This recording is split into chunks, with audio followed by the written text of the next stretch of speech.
Ang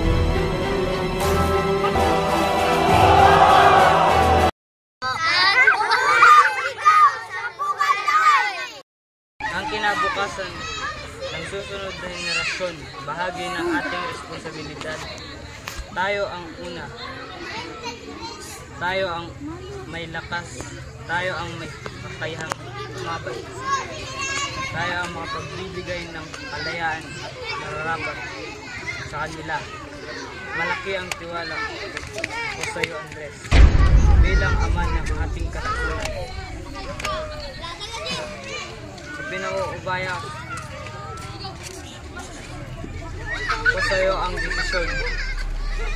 Gawin mo kung ano sa tingin mo ang nararapat. Napakarami na ang biktima ng Espanyol. Mas marami ang mamamatay pag hindi natin napigilan ang kanilang pang-aapi. Sa labanang ito,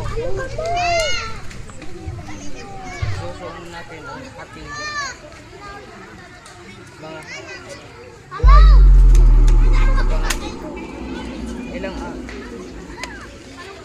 Ilang araw, walang Sabi ng 29, sisimulan na natin ang revolusyon. Ilabas ninyo ang inyong mga sedula.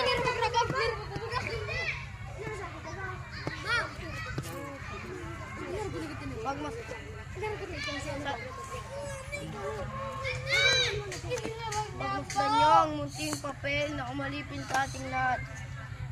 Katipunan, kailangan na natin wakasan ang ilang taon pananakot ng Espanya. Kulang man tayo sa armas. Malakas man ang baril at kanyon ng mga Kastila. Lalaban tayo hanggang sa huling hininga. Di tayo magpapalupig. Tayo ang magtatagumpay. Tayo ang magtatagumpay.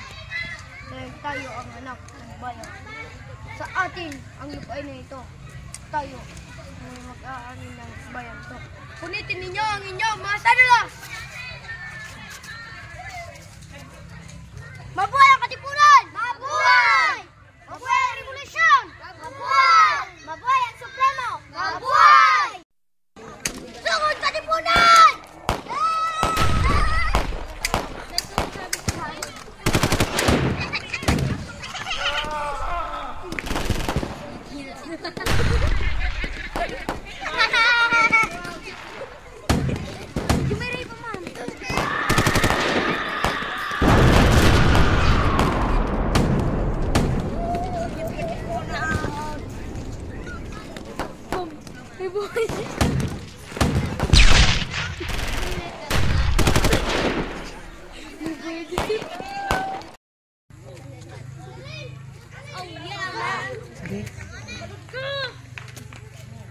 Namulat ako sa katotohanan na pati ang inang ng katipunan ay linulupig na ng gusto.